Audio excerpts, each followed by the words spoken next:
안녕하세요. 반갑습니다. 오늘 특수경매 입문이다 제3강하고 4강을 가지고 설명을 드리겠는데, 원래 한 과목이 1강서부터 8강인데 오늘은 3강 4강인데, 첫 번째 상가 건물 위장 임차인이 있는 것을 그걸 명도한 실전 사례를 가지고 오늘 설명하고, 두 번째는 지분 경매를 우리가 입찰에 들어가서 취하를 시켰을 때 취하 동의서를 받고 우리는 빠져나오고 잔금을 내지 않았던 그러한 실전 사례를 가지고 설명을 드리도록 하겠습니다.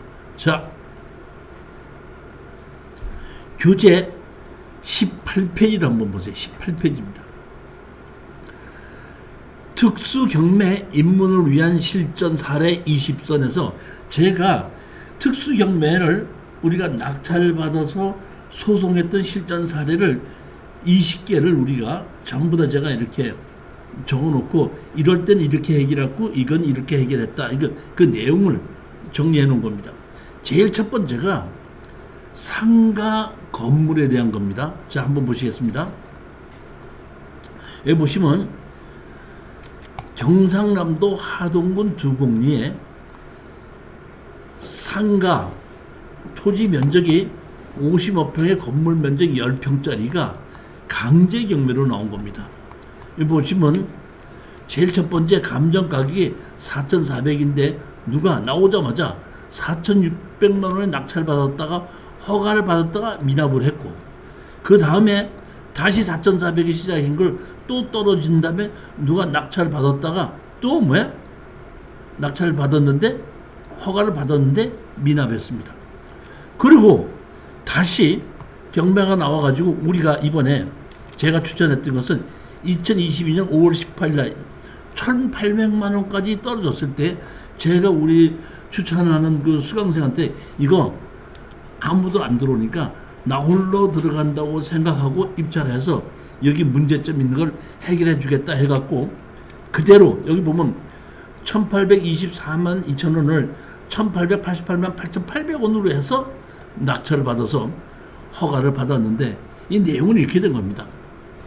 여기 보면 허가를 받고 미납했고 허가 받고 미납했지 않습니까? 근데 우리 수강생도 이걸 낙찰을 받고 허가를 받아서 잔금을 내러 갔습니다. 잔금을 내러 갔더니 여기 미납했던 이유가 뭐냐면, 잔금을 받는 그 법원 직원이 있죠. 그 직원이 이렇게 얘기를 하더래요. 여기 상가 건물에 대항력이 있는데 그 대항력이 있기 때문에 이것을 6억을 물어줘야 된다. 여기 보게끔 되면 2천만 원이 있고 여기에 6억이 있죠. 2천만 원짜리인데 여기는 옛날 건데 지어지지 않은 것 같고, 이게 후에 새로 들어온 사람인데 사업자 등록증 없는 걸로 오고 학적일지 없는 걸로 나오고, 여기 보면 한산 보증금의 초과로서 상가 임대차 대상이 아니라고 얘기했고 6억을 신고했는데, 여기 보시면 이게 제가 보면 스피드 옥션에서 권리 분석하신 분이 잘못한 겁니다. 여기 보면 사업자 등록증이 없다 그랬는데 사업자 등록증이 있고, 사업자 등록증이 있을 때는 환산보증금으로 넘어가도 대항력을 인정하는 건 맞습니다. 근데 여기 사업자 등록이 없다고 한 것이 스피드 옥션에서 잘못된 거죠. 다만 제가 이것을 6억으로 해놨다는 것 자체가, 아니 제 여태까지 경매 경력이 20년 동안 감정 가격이 4,400만 원짜리를 6억에 전세 들어가는 거 제가 처음 봅니다. 아니 감정 가격이 뭐 5천만 원인데 뭐 1억 정도에 들어갈 수 있다고 하겠는데, 감정 가격이 4,400을 얼마에 6억에 전세 보증을 했다는 건 저는 도저히 믿을 수가 없어서 이걸 자세히 제가 검토를 해봤습니다. 자, 봤더니 설명서를 보십시다. 제일 먼저 보게끔 되면 현안소송 신고된 김누군 임차인이고 이 누구는 임대차 조사를 위해 방문한 바 조사에 응하지 않은 임차인으로 기재함, 약국 약사 면담. 그러니까 이때 감정평가사가 갔을 때는 약국이 운영하고 있었던 모양인데 지금 약국이 운영하고 있지 않습니까? 현장부터 먼저 잠시 설명하자면은, 여기에 여기 보면 뭐가 있죠? 장례식장이 있죠. 여기에 보면 뭐가 있어요? 종합병원입니다. 종합병원이 있고 장례식장 안에 있는 여기에 보면 그러니까 주차장 가운데다가 도로도 없이 주차장 가운데다가 건물을 지었습니다. 이건 뭐냐면은 도로가 없어도 이 장례식장의 땅 주인이 이다 보니까 이런 도로가 직접 닿지 않아도 같은 주인이다 보니까 도로 없이 여기도 건축 허가를 내준 겁니다. 건축 허가를 내서 약국을 만들어 놓고 다른 사람에다가 팔았더라고요. 제가 조사를 해보니까 그래. 그러다 보니까 여기 장례식장이 있고 종합병원이 있다 보니까 여기에 약국이 단독으로 운영하게끔 되면서 약국의 장사가 영업이 잘 됐을 거라고 생각하는데 왜 이렇게 이 약국을 폐업이 됐느냐? 제가 봤더니 이 병원이 경매로 나왔더라고요. 경매로 나와갖고 여기에 보면 그러니까 지금 병원이 진료를 하지 않고 중단이 돼가지고 한 1, 2년 동안을 경매로 진행되다 보니까 아무도 병원이 운영이 안 되다 보니까 이 벌판에 약국이 운영될 리가 없으니까 이렇게 비어 있는 걸로 돼 있고 이것이 지금 보게끔 되면 경매로 나옵니다. 여기 보시게끔 되면 권리신고 얼마로 했죠? 6억을 했습니다. 자, 여기 보면 임차인 김누구는 권리신고 및 배당 요구 신청서 해갖고 21년도 3월 8일 날 했습니다. 21년 3월 8일인데 여기 보시게끔 되면 보면 21년 얼마였죠? 10월 7일 날 첫 했으니까 경매 개시 결정이 돼서 송달이 되자마자 제가 보기에는 이 사람들도 같이 임차인 권리 신고하고 배당 요구 신청했고 이 사람들이 뭘 만든다면 상가 임대차에 의해서 사업자 등록증을 만드는 것을 법원에다 제출해서 배당 요구를 했더라고요. 즉 대항력이 강제 경매이기 때문에 당연히 대항력이 인정이 되는데 이 사람들이 배당 요구를 했기 때문에 우리가 예를 들어서 낙찰을 받아서 얼마의 낙찰을 받았어요? 4,600에 낙찰을 받았다 그러면 4,600에 빼놓은 나머지는 이 사람들은 대항력을 행사해서 그 돈 줄 때까지 예를 들어서 5천만 원을 간다 그러면 5억 5천을 우리가 줄 때까지는 이 사람들은 나가지 않고 그대로 있을 수 있는 그런 대항력이 있는 겁니다. 배당 요구를 했다고 하더라도 자기네 돈을 다 받아가지 못하니까 대항력을 행사할 수 있으니까 이게 그렇게 만들어서 떨어졌는데 여기에 왜 이렇게 미납을 했냐고 봤더니 우리 낙찰 받으신 분이 잔금 내라고 갔더니 법원에서 잔금 받는 그 분께서 이거 대항력이 있어갖고 이거 모자란 돈 나머지 6억을 물어줘야 되는데 그래도 잔금 내시겠습니까? 이렇게 물어보더라는 거예요. 그러니까 제가 여기에 미납한 것도 틀림없이 그렇게 얘기했기 때문에 그걸 들은 사람들은 잔금을 못 냈던 것 같아요. 그래서 이렇게 가격이 떨어졌는데 제가 그 얘기를 듣고 우리 수강생 낙찰 받은 사람이 저한테 바로 전화가 왔더라고요. 이거 이렇게 얘기하는데 이거 잔금 내도 되겠습니까? 해서 잔금 내도 된다. 자, 대항력 있는 임차인을 우리가 하려고 하면 상가임대차번은 사업자 등록증이 있어야 되죠. 그 사업자 등록증을 내기 위해서는 반드시 뭐가 들어가야 되죠? 임대차 계약서가 들어가야 되죠. 근데 제가 보기에는 임대차 계약서를 내긴 냈습니다. 여기 보시게끔 되면 자 보세요. 여기 보면 계약서 냈죠. 계약서 냈는데 이게 얼마로 했냐면 이게 보면 여기 보시면 얼마로 했냐면 계약금 1억, 2억, 3억 이렇게 해서 18년에서 자 보십시오. 여기 보면 뭐라고 그랬죠? 12월 4일 날 계약금 1억을 주고 12월 4일 날 또 2억을 주고 이게 이런 계약서가 이렇게 쓰여진다는 것 자체가 저는 앞만 봐도 이거는 가짜 계약서다 이렇게 보는 겁니다. 그러니까 제가 판단하기에는 사업자 등록증이 있는데 이 사업자 등록을 받은 계약서와 법원에다 낸 이 계약서는 다른 걸로 보는 겁니다. 이런 것이 있을 수가 없다 이렇게 보는 겁니다. 제가 보기에는. 그래서 이게 만약에 돈이 이게 뭐 4천, 5천 이렇게 낸다고 했을 때는 저도 조금 확신이 없지만은 미루어 짐작하는 거지만은 제가 봤을 때 얼마 하는 거죠 지금? 1,800만 원이잖아요. 그래서 제가 안 되면 내가 물어줄 생각하고 내라 얘기했습니다. 내라고 얘기하고 그 다음에 바로 한 게 뭘보다는 인도 명령을 내라. 인도 명령 내고 와라. 이렇게 했는데 며칠 있다가 전화 왔는데 인도 명령 받아줄 수 없답니다. 왜? 대항력에 있는 임차인이 있기 때문에. 이렇게 해서 인도 명령이 못 해준다. 이렇게 나온 거고. 자, 내용을 조금 더 자세히 보시게끔 되면 자, 상가 임대차 보호법 보십시다. 상가 건물 임대차에 적용한다. 다만 40자 이하에 따른 대통령이 정하는 보증 금액을 초과하는 임대차에 대해서는 그러하지 않는다. 그러니까 일정 금액을 초과하는 것은 상가 임대차법으로 보호를 하지 않는다. 이렇게 돼 있는데 이게 나중에 22년도 1월 4일 날 추가된 겁니다. 지금 24년도 22년도에 됐다는 얘기는 지금 얼마 안 된 겁니다. 뭐라고? 이 제1항 단세도 불구하고 11조 2 및 19조는 제1항에 따른 단세에 따른 보증금액을 초과하는 임대차에 대해서 적용한다. 그러니까 22년 1월서부터는 정식으로 사업자 등록증이 있으면 금액에 관계없이 대항력을 인정한다 이런 뜻입니다.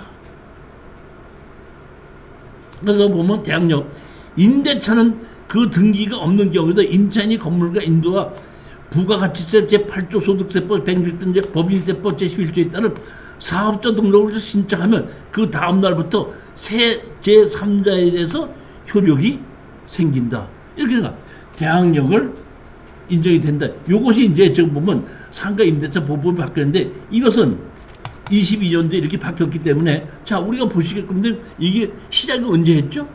21년도에 시작했는데 낙찰 받아서 할 때까지 22년이 넘어간 거예요. 그러니까 이 법규를 적용하게끔 되면 이 6억이라는 거에 대해서는 대항력이 인정하는데 인정이 된 걸로 돼 있는데 제가 보기엔 이걸 안만 봐도 감정가 4억 4천짜리에 6억을 주고 들어간다는 것 자체는 제가 판단하기에는 그건 이해가 안 가. 왜? 이거 말고도 우리가 왜 그 병원이 여러 개가 있는 병원에 1층에 보면 그 뭐죠?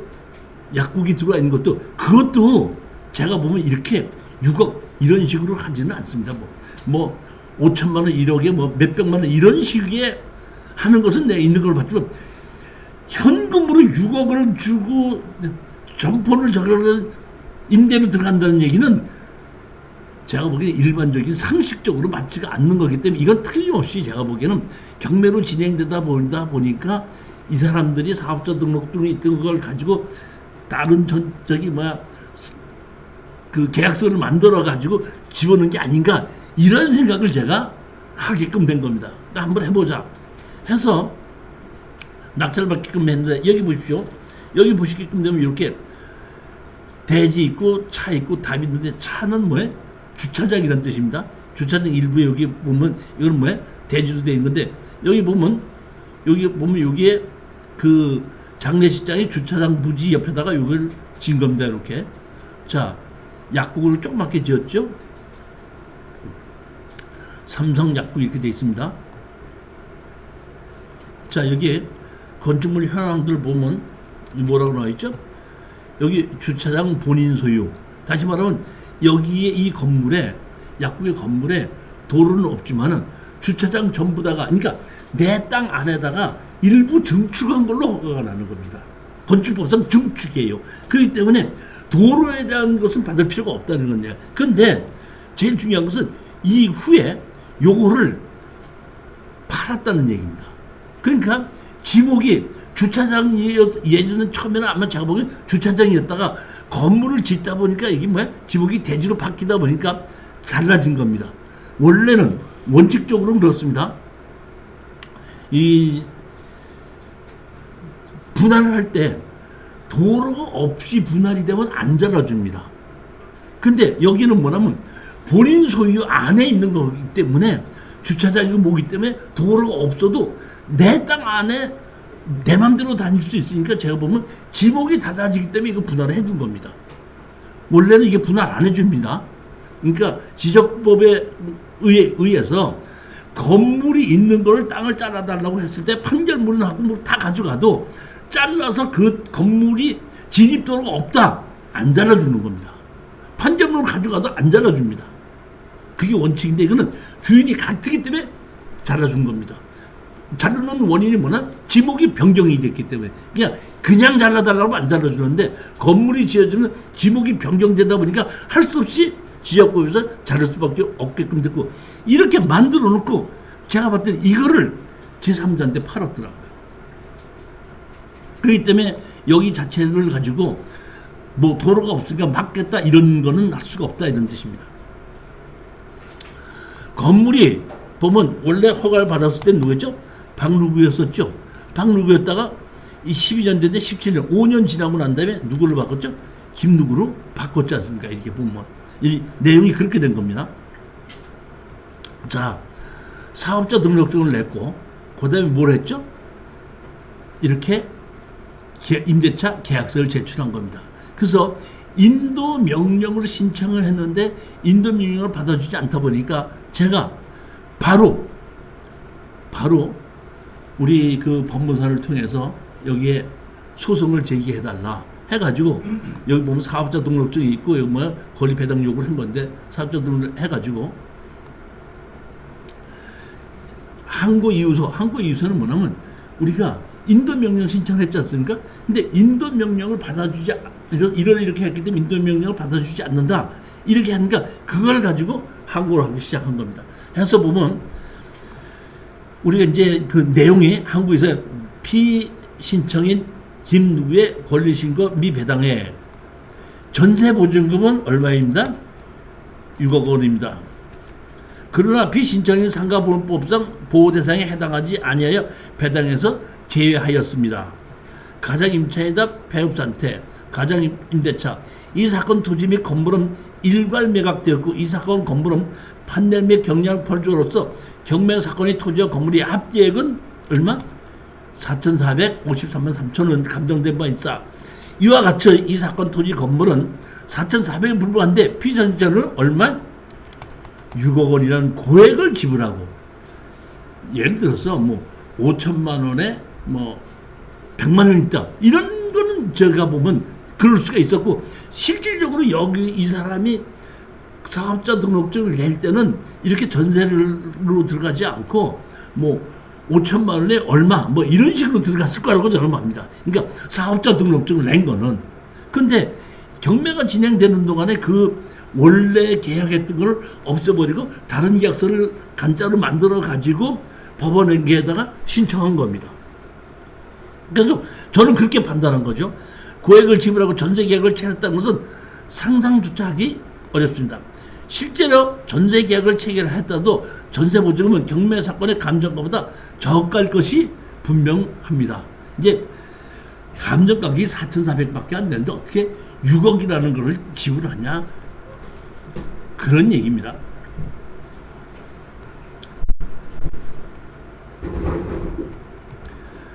권리신고에서는 전세계약서 사업자 등록증이 첨부되어 있는 바 2010년 12월에 사업자 등록증한 사실은 공동장부에 의해서 사실이라고 하겠으나 그러니까 사업자 등록증 내가 가짜로 만들 수가 없죠. 그러니까 사업자 등록증을 만든 제가 의심한 거는 사업자 등록증을 만드는 계약서와 법원에다 제출한 계약서는 다를 것이다 이렇게 생각합니다. 제가 보면 그래서 경매 개시 이후 급조하여 허위로 계약서를 만든 것이 아닌가 강하게 의심됩니다. 그리고 사업자 등록을 신청할 때 임대차 계약서를 첨부하게 돼서 사업자 등록을 하면서 임대차 계약서의 세부서로 확정 일자를 받는 것이 통상 다시 말하면 사업자 등록증을 내서 임대차 계약서를 같이 집어넣으면 같이 임대차 계약서에다가 확정 도장을 찍어주지 않는데 여기 임대차 계약서에 제출한 걸 보면 확정 일자가 없는 거예요. 그 임대차 계약서에. 그러니까 제가 보기에는 이 확정 일자가 없는 임대차 계약서는 가짜가 아닐까 이게 의심하기 때문에 거기에 대한 우리가 내용을 쓰고 이걸 해달라 이렇게 얘기했고, 가장 핵심적인 게 뭐냐면 나 현재 폐업 상태 및 사실조회 신청서, 다시 말하면 우리로서는 이 사업자 등록증에 대한 계약서를 믿을 수가 없으니까 여기를 내준 진주 안동 하동 세무서에다가 여기에 그러니까 사업자 등록증을 냈을 때에 계약서를 첨부했을 거 아닙니까? 그러니까 세무서에다가 이 사업자 등록증을 냈을 때 어떤 계약서를 냈는지를 우리는 법원을 통해서 그 계약서를 안동 세무서에서 갖고 있는 그 계약서 원본을 보내달라, 이렇게 지금 요구를 하는 거를 제가 지금 한 겁니다. 그러니까 현재 있는 계약서 말고 세무서에서 보관되어 있는 계약서를 보내달라 하고 사실조회를 신청할 예정이고, 사실조회 신청을 하게끔 된 겁니다. 우리가 그래서 법원에다가 이거를 사실조회 신청해서 이 계약서와 법원에서 제출한 계약서와 세무서에 있는 계약서가 맞는지 확인을 해달라, 이렇게 사실조회가 신청했더니 우리 낙찰받은 수강생한테서 연락이 왔더라고요. 거기에 있던 세입자가 안에 있는 물건 다 치워주고 이 명도 해줄 테니까 그냥 여기서 취하해달라고. 우리는 상대편을 무슨 뭐 감옥에 집어넣자 뭐 이런 뜻이 아니라 우리의 권리를 찾자는 거 아닙니까?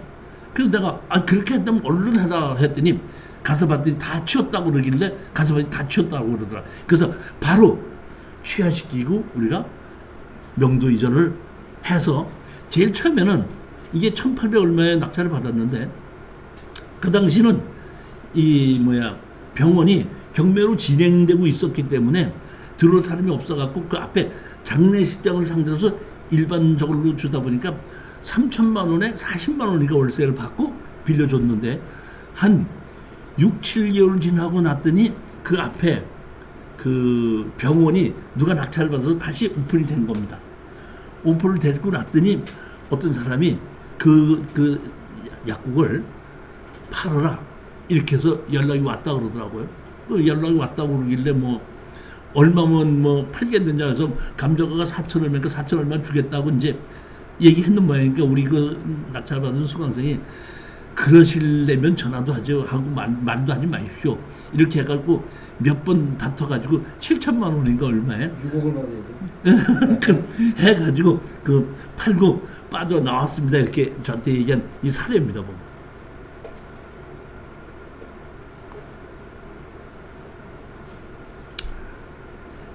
사실을 좀 보면은 이 경매에서는 이런 모험을 안 하는 게 원칙인데 1,800만 원 정도밖에 안 된 데다가 6억이라는 그 가격이 너무 제가 보기에는 엄청난 가격이기 때문에 거의 이것은 가짜일 것이다 하는 것을 확신했기 때문에 한번 입찰을 들어가게끔 된 겁니다. 자, 이제는 지분경매 입문입니다. 지분경매 제일 좋은 것이 지분경매에서 취하 동의서를 써주고 빠져나오는 것이 지분경매에서 제일 좋은 게 이거라고 봅니다. 저는. 자, 제일 첫 번째 물건 한번 보시겠습니다. 충청북도 음성군에 여기 보면 상가가 있는데 이거 상가가 지분으로 경매가 나온 겁니다. 자, 보시겠습니다. 강제경매입니다. 강제경매인 경우에는 취하를 하게끔 되면 취하동의서를 제출해야지 취하가 되기 때문에 취하동의서를 하려면 제일 먼저 뭐부터 봐야 되냐면 임의경매냐 강제경매냐 먼저 봐야 됩니다. 강제경매인데 여기 보시면 이게 얼마죠? 1억 800짜리가 8,600까지 떠서 80%까지 떨어지지 않았는데 제가 이거는 틀림없이 취하될 거라는 걸 확신을 하고 무조건 입찰에 들어가라 이렇게 해서 저희들이 얼마에 들었냐면 91%에 들어간 겁니다. 그러면 제가 이거는 틀림없이 취하될 것이라는 걸 확신한 이유가 있습니다. 자, 보시겠습니다. 여기 보시면 대학력이 있는 세입자들이 하나, 둘, 셋, 넷 이렇게 세입자들이 4명이 있는데 4명 중에서 1명은 대학력이 없고 나머지는 전부 다 대학력이 있습니다. 보면 자, 대학력이 있는데 여기 보시게끔 되면 2003년에 있는데 확정 일자를 2020년도에 받았죠. 그러니까 이거는 기준권리보다 늦게, 우리 기준권리보다 가압류가 기준권리다 보니까 2019년도니까 2019년도니까 여기에 보면은 확정 일자 2020년도에 받았기 때문에 이것은 제가 보기에는 배당 요구를 했다고 해도 배당이 안 되고 대항력으로 행사할 수밖에 없는데, 그러면 우리에서는 대항력을 행사를 한다고 하더라도 저는 지분의 경우에는 대항력이 있는 임차인이 있다고 하더라도 크게 걱정을 안 합니다. 대항력이 뭐 하는 것이죠? 홍 사장님, 대항력이 뭐 하는 권리죠? 나가지 않을 수 있는 그대 권리인데 우리가 5분의 1 지분 낙찰을 받았고 대항력 없다고 해서 내버릴 수는 없지 않습니까? 그러니까 대항력이 있든지 없든지 5분의 1 지분 낙찰 받은 사람으로서는 내보내지 못한다는 것은 사실이기 때문에 거기에 대해서 크게 신경 안 쓴다 이런 얘기입니다. 자, 보시게끔 되면 공유자가 지금 보면 신누가 13분의 5, 그 다음에 13분의 2, 13분의 4, 13분의 2 이렇게 해서 상속을 받았죠. 상속을 받았는데 여기 보시게끔 되면 이 누구 거에 보면 뭘 해놨죠? 가압류를 했죠. 누구 거를? 이 선 누구 거를. 그러면 이 선 누구죠? 여기 보면 신인 누구를 가압류했죠. 신 누구를 여기 보면 가압류해놨지 않습니까? 여기 보면 요거를 13분의 5를 가압류를 해놓은 겁니다. 누가? 이런 누구가 이렇게 해놓고 지내고 난 다음에 보면 신 했는데 여기 상속을 받은 거를 신호 누구라는 사람이 다 넘겨받은 겁니다. 근데 넘겨받은 것 중에서 아까 여기 뭐로 해놨죠? 13분의 2를 뭐로 해놨죠? 아까 가압류를 해놨죠? 가압류를 해놨던 것이 판결문을 받아갖고 이 신두로 넘어가기 전에 가압류한 것을 13분의 2를 경매로 집어넣은 겁니다. 자, 지분 경매에 있어서 제가 가장 중요하게 권리 분석하는 게 뭐죠? 주인으로 산 사람이 있느냐. 여기서 보면 여기 4명이 상속을 받았다. 한 명분을 빼놓고 나머지 13분의 12를 이 신누구라는 사람이 주인 노릇을 하고 있지 않습니까? 근데 주인 노릇을 하는데 자기가 주인 노릇을 넘겨지기 전에 가압류된 13분의 2가 경매로 나오다 보니까 이 사람은 틀림없이 13분의 2를 다시 가져가야 되는데 다시 우리한테 살 수도 있고 공유자 우선 매수 신청할 수도 있고 취하를 시킬 수도 있는데 취하를 시키면 그대로 자기 게 되는 거죠. 이미 자기 거로 돼 있는 건데 내 이름 만들기 전에 때문에 경매로 나왔으니까 취하만 시키면 그대로 내 이름으로 되고 내 이름으로 다시 산대들과 할 필요가 없지 않습니까? 그러다 보니까 청구 금액이 얼마죠? 보면 청구 금액이 얼마예요? 1,300만 원밖에 안 되죠. 근데 이게 우리는 낙찰 금액이 얼마죠? 8,600이죠. 8,600이다니까 공유자 우선매수에서 해서 8,600을 할 필요가 없고 이미 자기께 이름이 돼 있는 거니까. 하다 보니까 제가 확신한 거는 이거는 1,300만 원에서 갚아버리게끔 되면 자기 이름을 그대로 돼가지고 넘겨받기 때문에 이거는 틀림없이 취하될 것이다. 이렇게 생각해서 자신 났기 때문에 80%까지 떨어진 거를 90%에 써서 낙찰을 받은 겁니다. 사실은 이렇게 확신이 있는 거는 100%를 써나 90%를 쓰나 어차피 잔금은 안 낼 것 때문에 똑같이 마찬가지예요. 그래서 제가 이거 좀 높게 써라. 원래 제가 지르지 말으라고 하는 것이 제가 원칙인데 이거는 조금 질러서 그냥 써라 해갖고 낙찰을 받았습니다. 낙찰을 받고 아니 게 아니라 한 일주일 지나고 있다 한 열흘쯤 지나니까 연락이 와서 내가 누구인데 취하를 시키려고 했더니 취하 동의서를 좀 해달라고 그러는데 취하 동의서를 좀 해주실 수 있습니까? 하고 연락이 왔더라고요. 연락이 와서 내가 저로서는 틀림없이 취하 동의서를 해달라고 그럴 것이다 했기 때문에 그러면 우리 여기 오십시오. 오시면 제가 취하 동의서를 해드리겠습니다. 그럼 취하 동의서한테 돈이 얼마 필요합니까? 하길래 제가 돈이 얼마 필요합니다. 이렇게 얘기를 해가지고 왔더니 그분이 이제 오셨더라고요. 오셔가지고 우리 여기 도장 찍어주고 입금시켜주면은 취하 동의서 도장 찍어주라고 얘기해서 입금이 우리 법인으로 입금되는 게 확인이 되면서 바로 도장 찍어주고 우리 여기 강의실에서 도장 받아가지고 가져가서 취하시켰던 사례입니다. 이렇게 제가 보면 취하가 될 수도 있고 안 될 수도 있는 것도 있지만은 거의 권리 분석을 해보면 100% 취하가 된다 하는 것이 가끔가다 이렇게 나오는 것이 있습니다. 취하 동의서 이렇게 만들어서 여기에 도장을 찍어준 겁니다.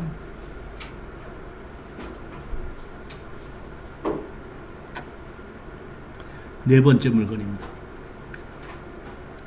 아파트 2분의 1 지분 매각으로 부부가 거주하고 있다 보니까 둘 다 주인 노릇을 하고 있는 겁니다. 자, 한번 보시겠습니다.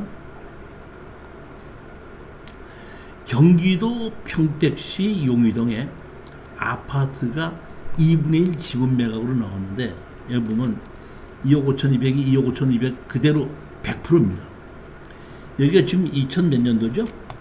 22년도 1월 달이면은 부동산 가격이 올라간다고 이제 문재인 정부에서 부동산 가격이 올라간다고 할 그때쯤이었습니다.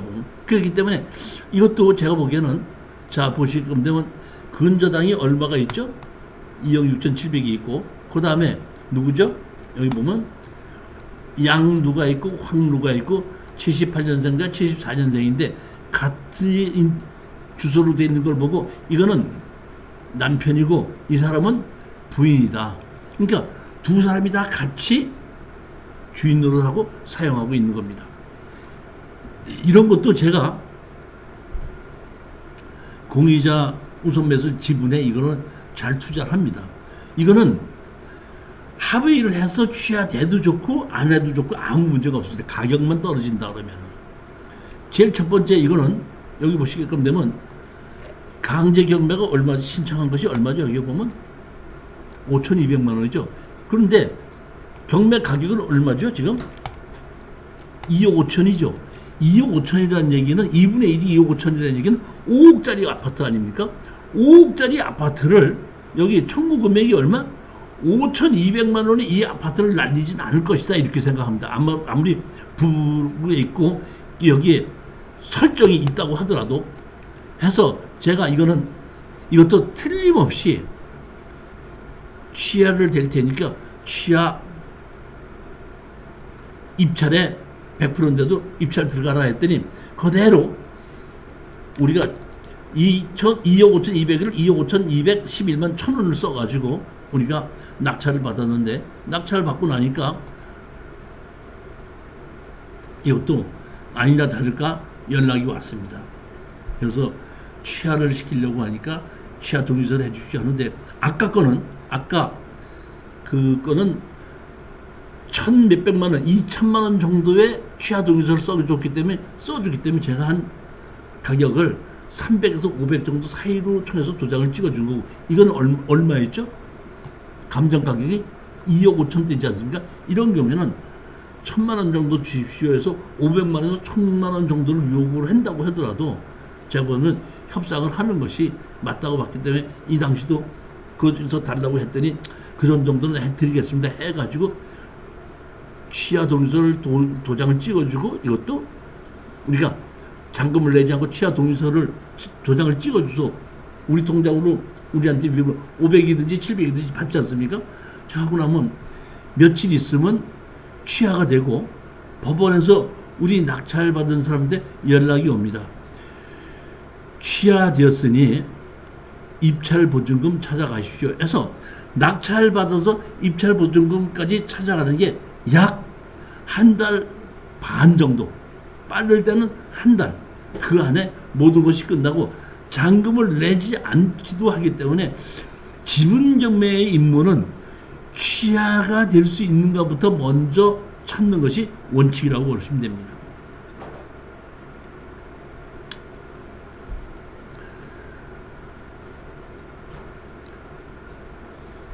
다섯 번째 물건을 보시겠습니다. 여기는 아파트를 상속을 받은 겁니다. 보시면 경기도 남양주시 아파트인데 여기 보면 1억 3,500입니다. 1억 3,500인데 여기 봤더니 자 보십시오. 뭐라고 했죠? 사행위 취소해서 해갖고 1억 3천을 집어넣지 않습니까?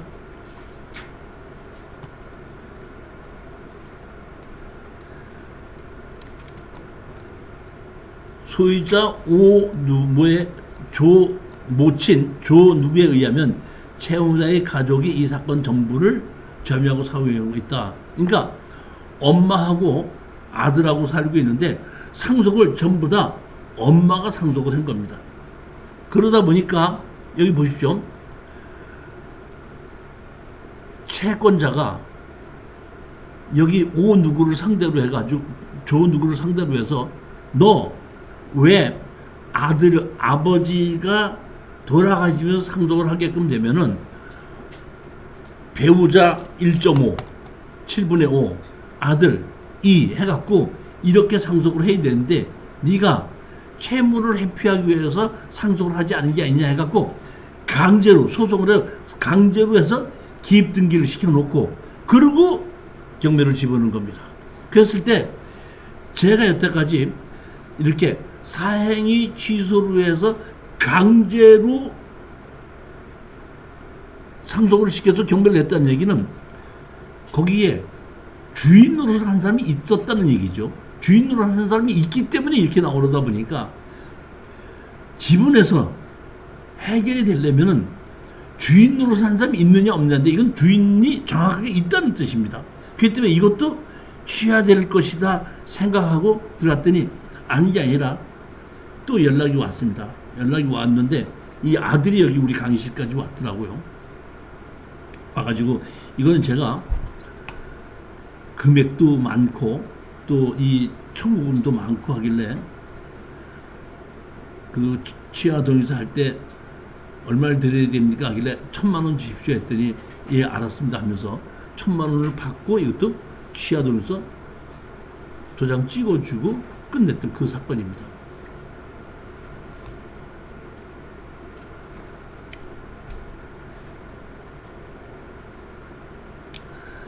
여섯 번째 물건입니다. 성남시 수정구인데 여기 보시게끔 되면은 이것도 지분 경매입니다. 이 지분 경매인데 우리가 입찰에 들어가서 보면 여기 누군지 입찰에 들어가서 낙찰을 받았죠. 이 사람이 누구죠? 낙찰을 받아서 우리 이사님 허가가 났습니다. 이게 허가 났습니다. 제가 보면 이거는 그 뭐랄까